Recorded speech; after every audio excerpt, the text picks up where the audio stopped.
Welcome back to city news. TDP Janasena పార్టీల ఉమ్మడి అభ్యర్థి నాదెండ్ల మనోహర్ 19వ వార్డు తెలుగుదేశం పార్టీ నాయకులతో సమావేశమయ్యారు. 19వ వార్డు కౌన్సిలర్ పసుపులేటి త్రిమూర్తి నివాసంలో టీడీపీ నేతలతో నాదెండ్ల మనోహర్ భేటీ అయ్యారు. ఎన్నికల ప్రణాళికపై చర్చించారు. రానున్న ఎన్నికల్లో ఉమ్మడి అభ్యర్థిగా తన గెలుపుకు సహకారం అందించాలని కోరారు. సమావేశంలో టీడీపీ జనసేన నాయకులు పాల్గొన్నారు.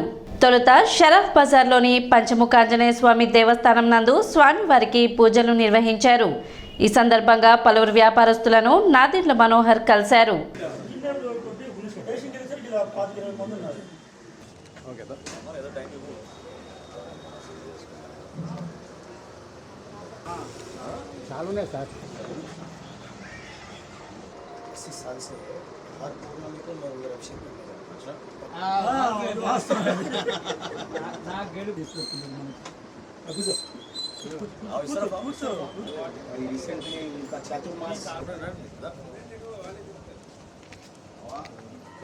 ఇంటి పేరు కూడా పొట్టి ఇంటి పేరు కూడా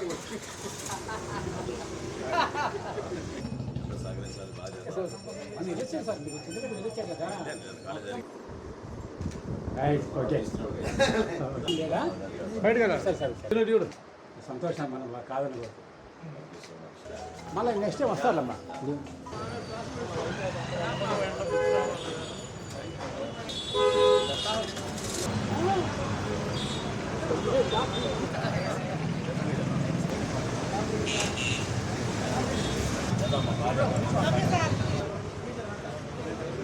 సపోర్ట్ కావాలి ఎప్పుడు మొత్తం కూడా క్యాంపెయిన్ చేయాలా. ఒకటే సార్ ఎన్నాళ్ళని చెప్తాను ఇచ్చి ఓటు చెప్తాను. అది ఎన్నాళ్ళు క్యాంపెయిన్ చేస్తాను సార్. అడిగిన వాడిని చెప్తాను సార్. మొత్తం అయినా మాకు లేకపోతే ఏమి లేదు. ఏది టైలర్ సార్ ఏది పక్కనే మన శేషా పక్కనే మాకు రోజు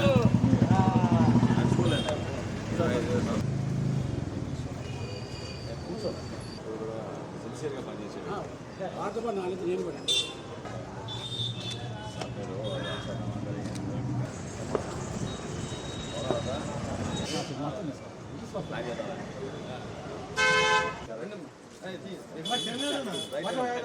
అవునా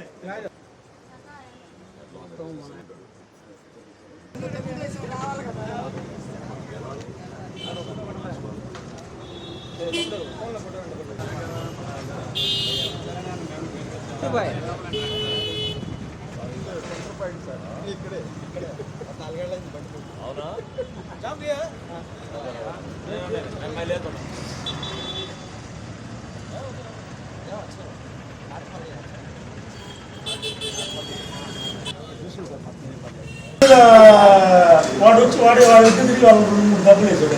కొంచెం వాడు మా నాన్నగారు లాగా ఉండదు స్పీకర్. వాడు టూ డేస్లో అన్ని వెళ్ళిపోవాలి. వాటి మీద కేసు పెట్టండి. వన్ అప్పుడు నైట్ హైదరాబాద్ నుంచి అప్పుడు ఫ్లైట్ తీసుకున్నాం. తర్వాత వీళ్ళందరూ వచ్చారు. మళ్ళీ స్టేషన్ దగ్గర మళ్ళీ గొడవ మన నుండి సీఎన్ 20 మనుషులు ప్రశ్న ఏదో తీసుకుంటున్నారు. అది పెద్ద గొడవ ఉంది. అన్నీ మేము భరించాం సార్. ఎన్ని అది అదే అన్నారు సీఎన్. మళ్ళీ బాబు అటాక్ చేసాడు. ఈ బాబు మీద కేసు పెట్టాలని లోపల తీసుకెళ్ళాలి.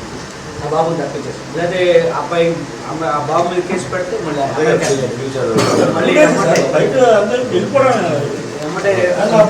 బయటకు వచ్చేసి బయట తీసుకొచ్చేసి ఎన్ని బాధలు సార్. బాధలు మాకు మనసులో ఉండిపోయి. పట్టణ చెంచుపేటలోని ఏఎస్ఎన్ ఇండోర్ స్టేడియంలో 12 లక్షల వ్యయంతో నిర్మిస్తున్న బాస్కెట్బాల్ కోర్టును త్వరలో ప్రారంభించనున్నారు. ఆంధ్రప్రదేశ్ స్పోర్ట్స్ అకాడమీ ఆధ్వర్యంలో నిర్మిస్తున్న బాస్కెట్బాల్ కోర్టును మంగళవారం శాప్ అకాడమీ సభ్యులు పరిశీలించారు. అతి త్వరలోనే క్రీడాకారులకు దీనిని అందుబాటులోకి తీసుకురావడం జరుగుతుందని అకాడమీ సభ్యులు తెలిపారు. లోకల్ తెనాలి అనాబతుల్ సత్యనారాయణ గారి స్టేడియంలో శాప్ ద్వారా మన ఎమ్మెల్యే గారి సహకారాలతో ఇక్కడ బాస్కెట్బాల్ కోర్టుని నిర్మించడం జరుగుతుంది. 12 లక్షల వాల్యూతో దీన్ని ఈరోజు నేను పరిశీలించడానికి వచ్చాను. ఈ త్వరలోనే అధికారుల చేత ప్రారంభోత్సవం చేస్తాము. స్థానిక ఎమ్మెల్యే గారితో దీన్ని ప్రారంభోత్సవం చేస్తాము త్వరలో. దీన్ని అందరూ సద్వినియోగం చేసుకోవాలని బాస్కెట్బాల్ క్రీడాకారులకు కోరుకుంటూ సెలవు. తెనాలి ఏఎస్ఎన్ అనాబత్న సత్యనారాయణ గారి స్టేడియంలో ఆంధ్రప్రదేశ్ స్పోర్ట్స్ అథారిటీ వారు ప్లస్ లోకల్ ఎమ్మెల్యే గారు శివకుమార్ గారి సహాయ సహకారాలతో ఈ స్టేడియంలో 12 లక్షల వాల్యూతో బాస్కెట్బాల్ కోర్ట్ని నిర్మించడం జరుగుతుంది. ఎమ్మెల్యే గారి సూచనల మేరకు ఈరోజు శాప్ బోర్డు మెంబర్గా మేము ఈ కోర్టుని పరిశీలించడం జరిగింది. త్వరలో ఈ కోర్టుని ఎమ్మెల్యే గారి చేతుల మీదుగా శివకుమార్ గారి చేతుల మీదుగా దీన్ని ప్రారంభించడం జరుగుతుంది. బాస్కెట్బాల్ క్రీడాకారులందరూ తెనాలి ప్రజానీకం అందరూ ఈ సద్వినియోగాన్ని ఉపయోగించుకోవాల్సిందిగా కోరుచున్నాము. తెనాలి రైల్వే స్టేషన్ రోడ్లో ఏర్పాటు చేసిన జై భారత్ పార్టీ కార్యాలయ ప్రారంభోత్సవం మంగళవారం జరిగింది. జై భారత్ పార్టీ వ్యవస్థాపక అధ్యక్షుడు జేడి లక్ష్మీనారాయణ పార్టీ కార్యాలయాన్ని ప్రారంభించారు. ముందుగా రైల్వే స్టేషన్ వద్ద గల అంబేద్కర్ విగ్రహానికి పూలమాలలు వేసి నివాళులు అర్పించి అనంతరం ఎడ్లలింగయ్య పెట్రోల్ బంక్ సమీపంలోని వినాయకుడి దేవాలయంలో ప్రత్యేక పూజలు నిర్వహించి ర్యాలీగా గంగానమ్మపేటలోని గంగానమ్మ తల్లి దేవస్థానానికి చేరుకుని పూజలు నిర్వహించారు. ఈ సందర్భంగా పట్టణ పురవీధుల్లో పాదయాత్రగా నడుచుకుంటూ పార్టీ కార్యాలయానికి చేరుకుని పార్టీ కార్యాలయాన్ని ప్రారంభించారు. తెనాలి నియోజకవర్గ కన్వీనర్ షేక్ బాషా, పలువురు పార్టీ నాయకులు, కార్యకర్తలు పాల్గొన్నారు.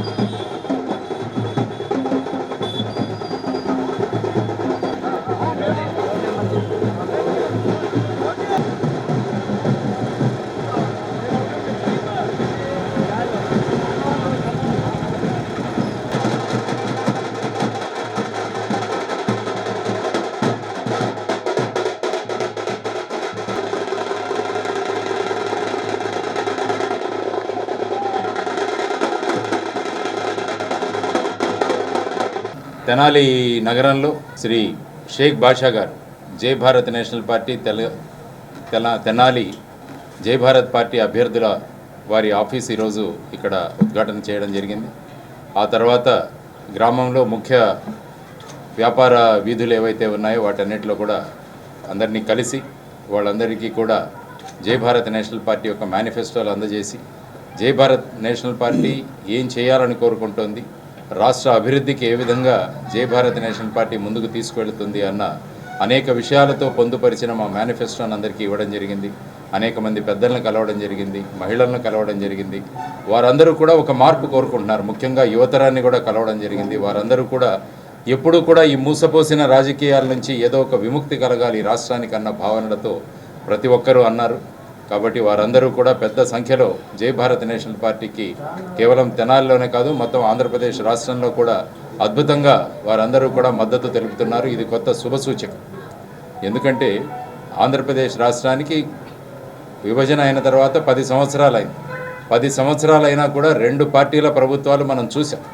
ఆ 2 పార్టీల ప్రభుత్వాలు కూడా రాష్ట్రానికి సంబంధించినవేవి కూడా తీసుకురాలేకపోయారు.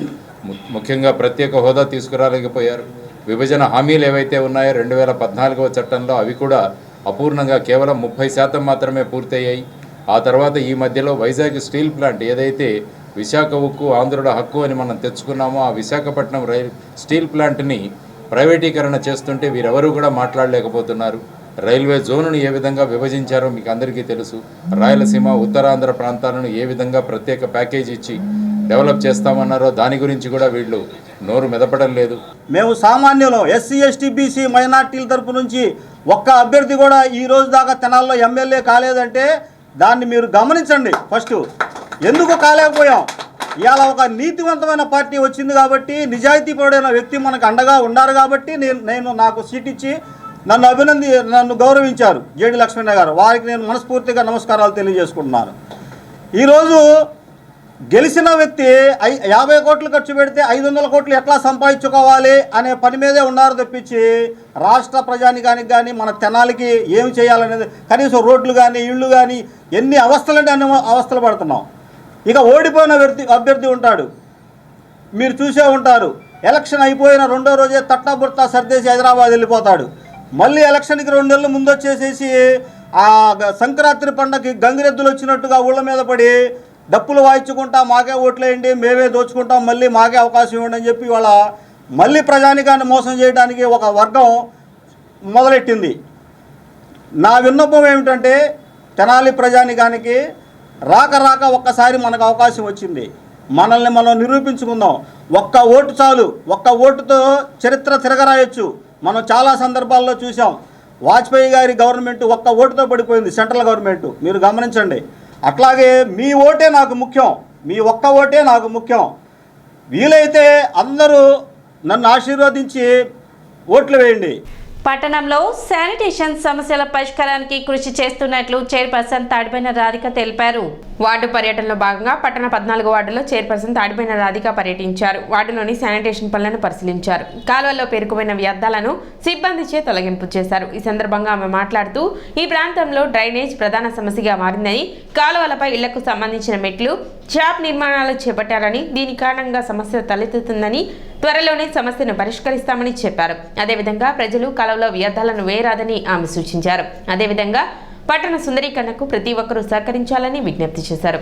కార్యక్రమంలో వైసీపీ నాయకులు, పురపాలక సంఘ అధికారులు పాల్గొన్నారు.